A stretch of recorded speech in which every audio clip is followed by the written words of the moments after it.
Your badge is missing. That's the first thing Mike said, half whispered, half accusation, when I passed him in the break room that morning. He was holding his usual stale blueberry muffin like it might file an HR complaint, eyes flicking from the ID lanyard around his neck to the empty spot on mine. I smiled. Just a polite, paper-thin smile. Guess it didn't fit the new aesthetic. He didn't get it. Of course he didn't. Nobody really noticed me when I was there. And now that I wasn't, the realization was hitting them like a moldy muffin to the face. 3 weeks earlier, I had been sitting quietly at my desk, third row from the window, next to the emergency defibrillator nobody knew how to use, completing Form 483 response drafts for the FDA audit we all knew was coming, but pretended wasn't. I'd done this dance more times than I could count. I built the compliance system from scratch back when our office was a converted dentist's suite with a single espresso machine and dreams bigger than our payroll. Back when our founder still wore sweatpants and read FDA guidance like bedtime stories. Back when I mattered, I didn't have followers or a curated Slack emoji. I didn't sip kombucha or lead yoga stretches in the hallway. What I did have was a federally registered QP designation, qualified person. For our line of specialty injectables, that meant I was the only warm body legally allowed to approve batch release. I never bragged about it. Honestly, I barely mentioned it. Why would I? It was my job. It was boring. It was crucial. It was mine. And then came Carly. Carly, with her color-coded brand deck and a voice like everything was a podcast intro. Our new CMO, fresh from rebranding some wellness startup in LA that sold mushrooms in frosted jars. She wore confidence like a cape and concern like a sticker she peeled off whenever no one was looking. Day one, she held a culture reset meeting where she asked us to write down our professional spirit animals. I wrote, Beaver, builds regulatory dams, avoids attention, bites when provoked. She said I wasn't leaning into the playbook. I said I didn't have a playbook. She laughed like I'd made a joke. That was the beginning of the end. But before we get to how I went from invisible to indispensable, from overlooked to keynote, take a second to subscribe and maybe tap that little thumbs up. I know, every story says that, but honestly, it helps the team a lot more than you'd think. And unlike Carly's sorority PowerPoints, this one's got real consequences. Now, back to the bloodbath. Within a week, Carly started streamlining departments. Compliance, she said, needed to evolve from a gatekeeper mindset into a permissionless flow state, whatever the hell that meant. I kept my head down, filled out the annual CFR training packets, updated our vendor assurance forms. Noticed her new hire, Stacy, I think, tagging our lab in Instagram stories with captions like science but make it cute test sparkles. I remember the exact moment I knew I was next. Carly had gathered us in the conference room with the flickering bulb, which I'd logged 4 times in the facility's tracker. But sure, let's ignore that. And she said we needed to embrace vibes over vintage. I was vintage. The firing was clinical. No HR rep, no warning. Just Carly in her eucalyptus-scented glory, tilting her head like a poodle on Adderall, and saying, Jessica, you're incredibly competent, but I just don't think you're a culture fit anymore. I didn't argue, didn't beg, didn't even blink. I stood up, walked out, and left my QP badge on the desk, right beside the untouched brand handbook she'd made us all print. My legacy reduced to a lanyard and a laminated lie. What they didn't realize, what nobody ever bothered to ask, was that without me, they weren't just short-staffed. They were legally non-compliant. The FDA doesn't care about vibes, it cares about signatures. My signature. I spent the rest of the day sitting in my car in the parking lot, listening to the engine tick cool and watching the windows steam with my breath. No one called. No one chased me down. No one understood what had just happened. But the system did. The software was already counting down. The facility had 72 hours to input a new QP, or every production line would freeze under CFR Part 210.4. They thought they'd fired a nuisance. Fired the only person keeping their entire inventory from becoming government-confiscated biohazard. And me? I just waited. The glass walls made everything louder, not sound-wise, visually. You could see the way people averted their eyes when someone got summoned into that aquarium of doom. They'd pretend to be buried in emails or suddenly interested in the break room's passive-aggressive fridge notes. When it was my turn, I saw it. The quick glances, the awkward silence. Even Mike paused mid-coffee pour like he'd caught the scent of blood in the water. Carly was already sitting at the head of the conference table, legs crossed like she was auditioning for a lifestyle shoot titled CEO Barbie Meets Minimalist Torture Room. Behind her was her vision board taped to the glass, some pastel nonsense about authentic alignment and intuitive disruption. I stepped in. The door clicked shut behind me. Game on. She didn't waste time. Jessica, you've been with the company, what, forever? Since the Phase 1 trial. Right, she nodded with a smile so sweet I could feel my molars dissolve. So you get how legacy mindsets can sometimes block momentum. I didn't flinch. Is there a specific momentum you feel blocked? She sighed like I'd just made her ruin her manicure. Look, compliance is important, sure, but we need that department to reflect the brand. And frankly, Jessica, you're not a culture fit. We're pivoting toward agile vibes. Flexible, energized, team first.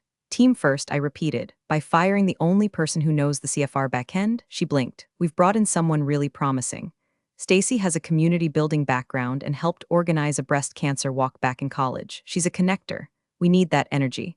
I thought of the custom compliance modules I wrote, the personal audit logs, the corrective action matrices I updated by hand because the software Carly had optimized didn't support our version of 21 CFR. I thought of the time I spent explaining cleanroom gowning to a junior associate who thought beard nets were optional. I thought of every batch I signed off on, every flagged temperature log I followed up on at 3 a.m., every microbe I killed so the circus could operate. And then I thought, this woman has no clue what I actually do. None of them did. Carly leaned forward like we were girlfriends at brunch. Don't take this personally, okay? We just need to evolve beyond outdated gatekeeping and lean into transformation. I could have said a lot. I could have asked if Stacy even knew what a VMP was. I could have asked if she understood sterile fill-finish environments, or if she thought media fill meant updating Instagram stories. I could have quoted exact clauses from 21 CFR Part 210 and asked if her roommate could spell aseptic. But instead, I just stood up, reached into my badge clip, slid out the QP credential, the one with the embossed FDA authorization code and laminated signature, and placed it on the table with surgical precision. I didn't slam it. I didn't monologue. I just left it there like a curse, quiet and deadly. Carly's eyes flicked to it but didn't register the weight. Thanks for your grace, she said, already opening her laptop like I was a calendar invite she could now delete. I walked out. The door clicked behind me again. This time it sounded like a vault ceiling shut. By the time I passed the hallway of brand values posters, courage, transparency, community, I felt lighter. Not free, not yet, but lighter. Outside, the sun hit my windshield just right. Blinding. I sat in the driver's seat and let the ignition sit silent for a moment. Inside that building, they were already briefing Stacy on how to smile through audits and build rapport with regulatory stakeholders. She was probably picking out a company hashtag and ordering monogrammed lab coats. No one knew that the badge I left behind wasn't a formality. It was the license. The only one. Without it, no batch could be approved for market. Without it, every dose they manufactured after 7:12 a.m. that morning, when I dropped it on the table, was legally unsellable. I wasn't their culture fit, but I had been their firewall, and they just disabled it with a PowerPoint and a Pinterest board. I spent the afternoon wrapping my life into cardboard silence. 13 years, gone in 3 boxes. One for books no one ever borrowed. One for FDA binders I'd annotated with sticky notes so layered they looked like toxic peacock feathers.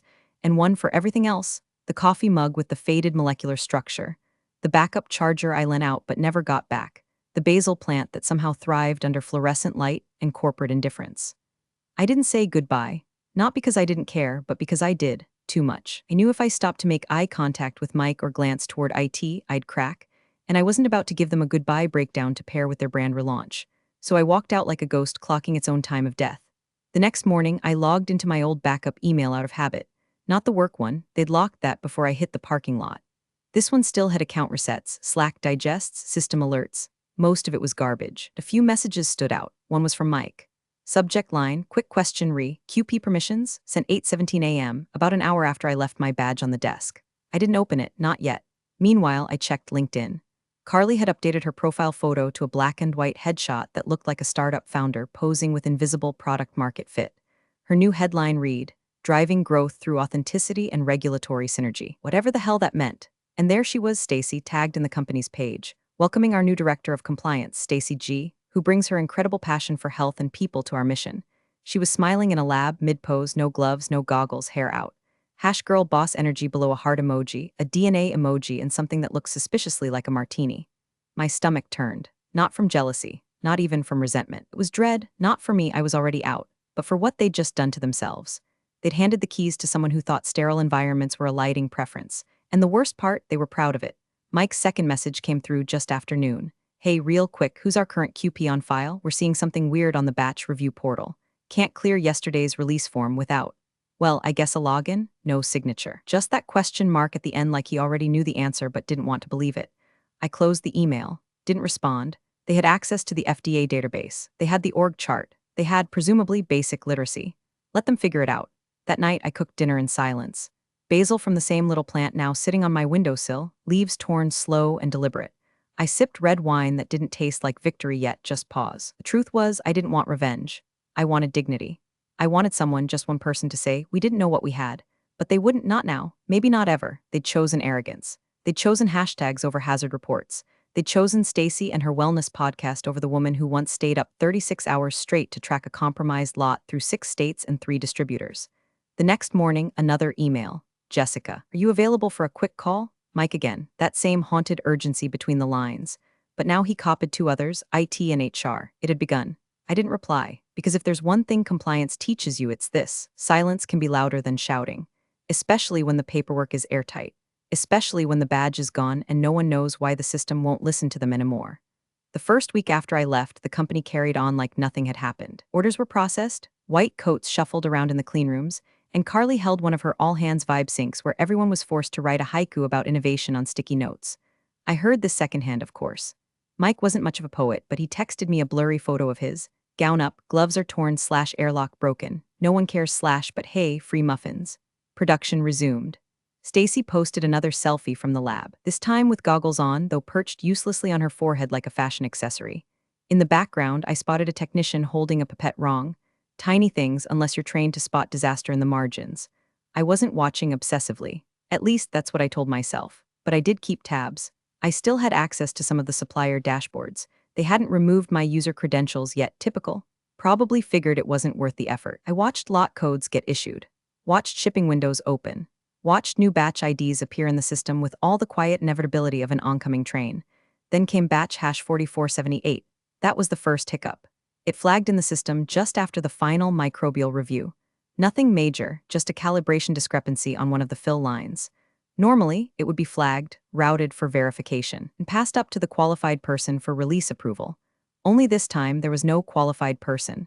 Not in the system, not on the internal contact sheet, not in the FDA's QP registry. The software did what it was programmed to do. It locked, refused to proceed, flashed a red banner across the screen, no valid QP credentials detected. Batch hold activated. CFR 210.4 compliance triggered. Mike saw it first. He tried logging in with his old supervisor credentials. Denied. He called IT. IT said they'd get back to him. 2 hours passed. He escalated to HR, who looped in Stacy. She came strutting into the lab with a tablet and a venti oat milk latte like she was about to do a TEDx talk on influencer medicine.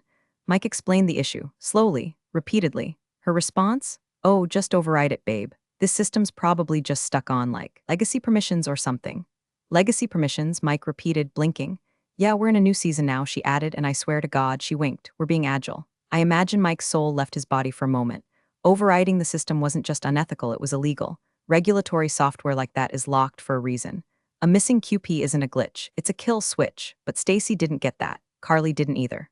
When Mike looped her in, she responded with one sentence. Just tell ops to keep moving and log it as a workflow delay. We'll handle it on the next audit. The next audit. I stared at my screen, wine glass half full, watching Mike's desperation escalate in real time. He BCC'd me on a message to legal. No subject line. Just a screenshot of the software error and the words. Can we be held liable for this if no QP is currently registered? I didn't respond, but I did take a screenshot of my own. For posterity, I felt sick, and I felt smug, and I hated myself for feeling both. They were spiraling, not fast, not publicly. But internally they'd begun to feel it, the cold hand of rules they thought didn't matter. Of systems built to protect them, now weaponized by their own ignorance. And still, the production lines kept moving. Stacy told everyone the error would resolve by EOD. Carly told the board it was just transition friction. HR told legal that Jessica had left unexpectedly and were actively recruiting her replacement. They were building on a foundation that didn't exist anymore, and I just watched, because they chose this. And the system, it never forgets who holds the keys. The screen turned red at exactly 6:52 a.m. Mike would later tell me it didn't even flash or blink. Just snap, a hard shift. One moment. The batch dashboard showed standard batch hold notices. The next, it screamed across every terminal in the building like a nuclear launch alert. No qualified person on site. Manufacturing suspended. He'd seen warnings before. Everyone had. Temperature out of range, door ajar too long, bioburden threshold nudging the top of the curve. But this was full lockdown. The kind you only see in worst-case drills. The kind that requires reporting within 24 hours to avoid federal sanctions. The kind that assumes your facility is no longer authorized to exist. And all because my login, the one tied to the QP designation, had expired with my badge. Mike dropped his clipboard, literally dropped it. Pages scattered across the corridor like snow in a wind tunnel. A technician nearby glanced at the monitor and asked, "Is that bad?" Like she'd just seen a popcorn machine overheating. Mike didn't answer. He bolted. Upstairs, Stacy was already in the break room filming a morning compliance coffee chat for the company's internal culture feed. She had a ring light, a script about cleanroom mindfulness, and zero idea that the production floor had just flatlined. When Mike burst in, out of breath and half-hoarse, she said, "Can we circle back on this after I shoot my reel?" He pulled up the terminal on her iPad and showed her the system freeze. Her eyes scanned it for 3 seconds before she said, "Is that like a real rule, or more of a guideline?" He didn't scream, I give him credit for that. But he did say, very quietly, this means everything we've manufactured since Jessica left is non-compliant. Illegally so. Stacy blinked. Okay, but can't we just hire another Jessica? He stared at her, visibly losing years off his life. Meanwhile, I was at Trader Joe's, comparing olive oil labels and ignoring the fifth voicemail in a row. My phone buzzed like it had developed a nervous tic. I let it, Mike, Carly. One from a number I recognized as the CEO's executive assistant. I turned the ringer off and added mushrooms to my cart. They didn't need me, remember? I wasn't a culture fit. Back at the office, the 7 a.m. shift had arrived, and the cleanroom staff stood frozen, staring at terminals that refused to release batch data. Environmental monitoring alarms began to stack. The fill line stopped. One machine triggered a fault state from an activity. The system was folding in on itself, process by process, like a slow-motion collapse. At 7:48 a.m., the CEO walked in. He hated mornings. Always showed up post-breakfast with a green juice and that smug aura of inherited power. He expected another day of progress reports and investor decks. Instead, he was met by silence. Not the quiet hum of a productive lab, but real silence. No machines, no clatter, just the whine of air filters and the flicker of red screens. He found Carly in the war room. She was already spinning it. There's been a minor technical hiccup. We're working with IT to realign some credentials. Mike was there, arms crossed. Looked like someone who'd just watched his childhood home burn down while everyone else posed for selfies in front of the flames. The software isn't broken, he said. It's functioning exactly as it was designed. The problem is that there's no qualified person on file. The CEO frowned. Didn't we hire someone? Mike replied, yes. But Stacy isn't registered with the FDA. That process takes months. You can't just assign the title. Carly cut in, her voice brittle. Well, Jessica didn't exactly give us much notice. And we're pivoting, remember? Regulatory modernization. We don't need to do things the old way. Mike pointed to the screen. Tell that to the system. No one spoke, because at that moment, every unit in the warehouse, every vial on the line, every dose waiting for distribution had just turned into expensive, unusable sludge. No QP meant no release. No release meant nothing left the building. Nothing that could legally be sold, shipped, or even stored without triggering mandatory FDA incident reporting. And still, Carly didn't flinch. Let's call a consultant, she said. We'll fix this. Reset the permissions. Maybe Jessica left a backup login. They looked at each other. No one said it, but they all knew it. I hadn't left anything behind except a badge, because that was all I needed to leave. And the system, it remembered what they wanted to forget. Panic didn't begin with a scream. It began with a spreadsheet. By 9:12 a.m., the warehouse team had compiled a batch manifest for everything produced in the last 8 days. 4478 through 4493. That's 16 full-scale production lots, nearly $83 million in projected revenue. Now all sitting in a dark, temperature-controlled vault, humming softly like a funeral procession, no one had the heart to announce. Legal was the first to say the words out loud, tainted under CFR. I wasn't in the room, of course, but I knew the sound of that phrase, knew the way it lands, like a stone dropped into glass. The CFR, Code of Federal Regulations, doesn't care about intention. Doesn't care that Carly had branding goals or that Stacy posted a boomerang of herself holding a graduated cylinder with the caption #making moves #compliance queen. Doesn't care that the CEO didn't know or that HR assumed. The law doesn't bend for vibes. If there is no qualified person on site, there is no legal product. It's that simple. So they did what companies always do when they're out of depth. They scrambled. HR opened their directory, trying to poach a QP from competitors. The first call ended in laughter. The second ended in a dial tone. The third was more honest, even if someone agreed. You'd still need a 6-week background check, FDA vetting, and a formal site-specific assignment. You're cooked. Carly paced the hallway like a shark in 6-inch heels, muttering about brand liability mitigation and repositioning the narrative. Stacy locked herself in a bathroom and reportedly Googled what does CFR mean. Meanwhile, the CFO broke. He ran the numbers again and again and realized there was no insurance clause that could cover a mistake this foundational. They had no compliance officer. No product and no leverage, so they told the investors. It started as a routine call. Q4 updates, pipeline projections, Carly's slide deck full of pastel bar graphs. But then came the questions. Why hadn't the new compliance director signed any batch reports? Why were shipment authorizations delayed? Why was the FDA portal flagging an unresolved site validation?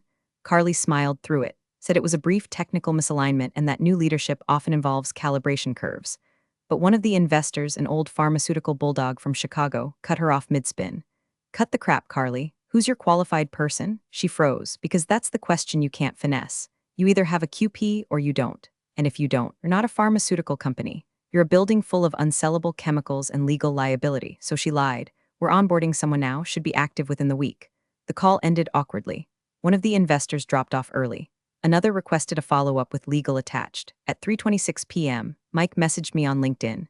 Just a single sentence: "Did you know this would happen?" I didn't hesitate. Yes. No gloating, no monologue, just the truth. He read it instantly, typing bubble. Pause, then nothing. He didn't respond. I imagined him sitting at his desk, surrounded by silent terminals, wondering when exactly everything had gone sideways. Wondering how they'd made so many decisions that felt right in the moment but added up to one colossal act of self-destruction. And still, Carly wouldn't admit it. She held another internal meeting that afternoon, told the staff that this temporary delay is an opportunity to refine our production ecosystem, that innovation often grows from constraint. Someone, probably Mike, leaked a clip of the meeting to me.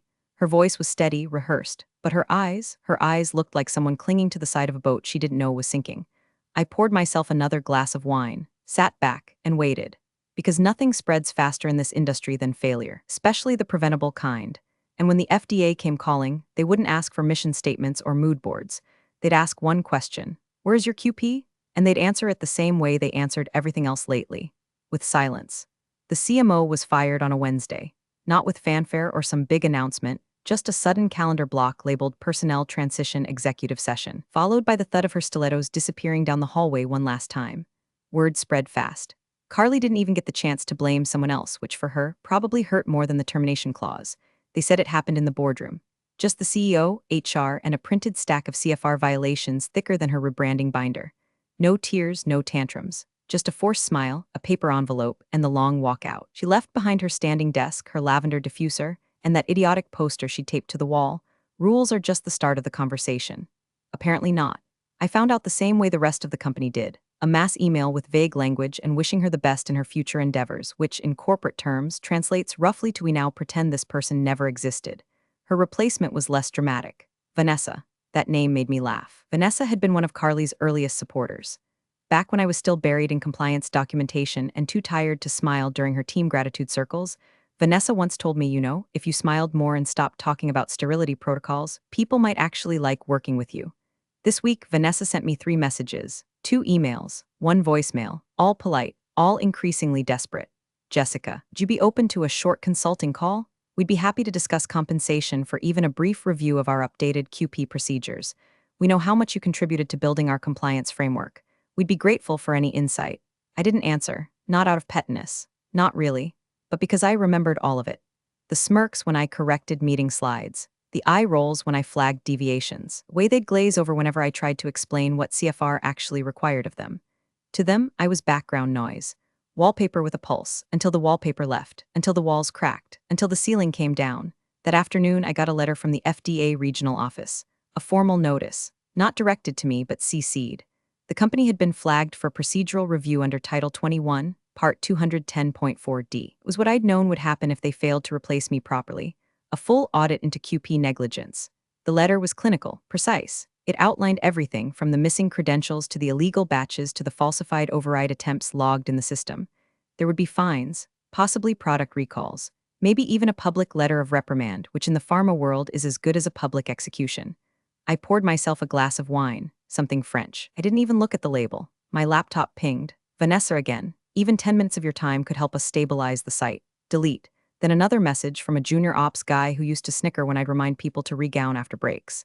"Hey Jessica, do you have any old SOPs or templates we could use?